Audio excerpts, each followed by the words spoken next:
The UK, home to one of the most iconic landmarks in the world, with both a rich history and a dodgy history than what's on Gary Glitter's internet browser. But it's also home to all things shit at the moment, from thugs running around with machetes with trousers down to their ankles, to an international team that couldn't win a game of Ice Wire against Stevie Wonder, never mind an international tournament, cycling Mikey, and a cost of living crisis making the cost of everyday expenses go up and up and up.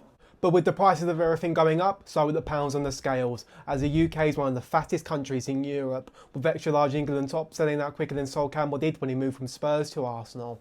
And now with Brits turning to weight loss medication as a last resort and taking more injections than what Katie Price's lips ever have, today I'm going to go through the UK diet and understand why daughters are fatter than their fathers, and would it be better if we were blonde hair, blue eyes and speaking fluent German. The average calorie amount eaten by a British man on a daily basis is 3,500 calories, which is 1,000 calories over the recommended 2,500, which would lead to a £2 weight gain every single week, and across a year that would be £104 added on. And it all starts at breakfast, with cereal and toast being the most popular option in the UK, with cornflakes being the most popular brand of cereal to go by. I'm going to see this off now. I'd estimate this is probably around about, I don't know, 700 calories, maybe something like that. And it's not very filling, this food. I'm going to be about as full as a job centre in Liverpool after eating all this. But I'm going to see this off now and I'll see you back for lunch. Which brings us on to lunch, where I'll be having the infamous Tesco meal deal, the best trio since Messi, Suarez and Neymar, with the most popular British Tesco meal deal being a chicken club sandwich, an egg protein pot and a Coca-Cola, which comes to a grand total of 850 calories.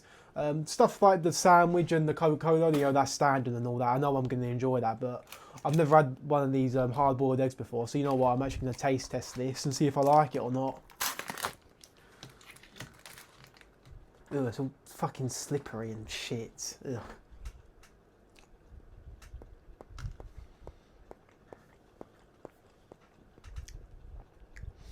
Yeah, tastes eggy to be honest, a bit too eggy to be honest, it actually doesn't taste too nice. Let me go for another bite.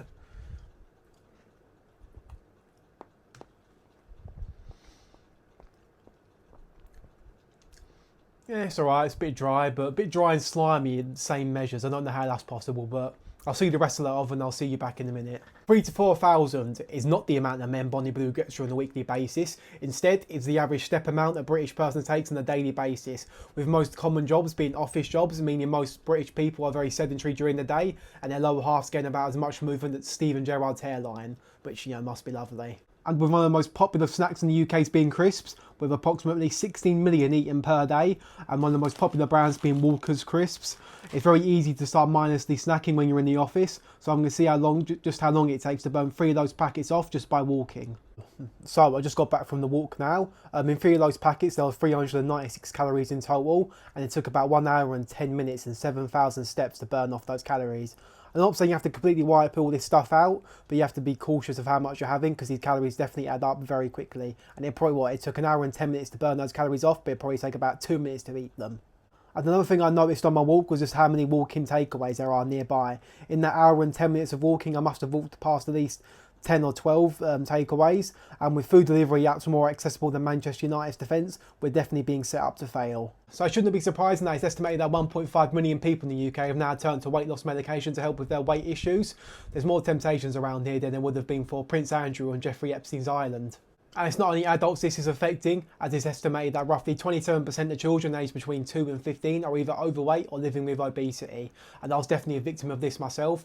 I had the same BMI score as the same number as victims Jimmy Savile abused. So it's around about 3 o'clock now, it's time for another snack. It's estimated that 47% of people in the UK will have 2 snacks a day, while 29% will have 3 or more a day. And I've gone for Jaffa cakes, which is some of the country's favourite, including my favourite. They're absolutely fantastic. 572 calories for 12 though. I mean, they go through you like a laxative, no matter how good they taste. They're not very filling at all. You're more hungry after eating them than you were before, so I'm going to see these off now and I'll see you in a second. Which brings us on to the last meal of the day, dinner. I've gone for fish and chips, an English tradition, along with stealing land that isn't ours and pretending that it is ours. Usually this comes with mushy peas. I do not like mushy peas. They're noncy in my opinion. Mushy peas are noncy. So I'll have this now, then I'll give you an overview of the day. One of the things I forgot to say is that with an evening meal can come some alcoholic drinks, for example, which can roughly range between 130 to 200 calories. So these calories can also add up very quickly. And if you have someone who's avidly trying to lose weight, I'll definitely recommend trying to cut out as much alcohol as physically possible. I know it's very difficult, especially if you support a shit football team. It's very easy to drink the depression away and go through more pints than Tony Adams ever did in his peak of alcoholic powers. But if you are trying to lose weight, cutting out alcoholic drinks will definitely go a long way. So that concludes a full day of eating of the average UK diet, which I'll probably say the total calories amount I had, it probably was near the 3,500 mark, which isn't too surprising. From high calorie dense convenient foods, it's no surprise that the country is just getting bigger and bigger, and it probably will remain this way. If not, it's only going to get worse from here. But some of the advice I would give if you are somebody trying to actively lose weight, and don't worry, I'm not going to go full Jamie Oliver on you and give you some patronising and condescending advice. What I would say is try and add some more volume to your foods. Judging from today, most of these foods have just gone straight through me. Once you've had them, you don't even realise you've even eaten it. Especially with breakfast. I mean, I had that first thing in the morning and I was literally hungry 10 minutes after having it. So what I would say is try and add more volume and more protein to your meals. So for example, let's take that breakfast where I had the cereal and toast. Instead, you could replace that with 0 fat % Greek yogurt and with some blueberries. It's going to be a lot lower in calories, but a lot more filling because it's high in protein and high in fibre, which take longer to digest, which keeps you fuller for longer.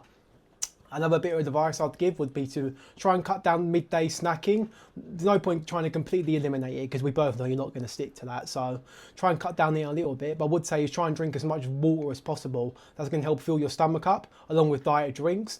The caffeine in those diet drinks, the zero calorie drinks, is going to help be an appetite suppressant, which is definitely going to help keep you more full throughout the day. Some more advice I'd give would be increase your daily movement. It's not got to be anything too strenuous like running or anything like that. Just giving yourself a bit more reason throughout the day to be a bit more physically active. So let's say, for example, when you go to work, instead of driving there or taking the bus, walk to and from work. Instead of going up the escalator, take the stairs instead to give yourself a bit more activity throughout the day. And these calories will definitely add up and definitely go a long way to help you put more in a deficit.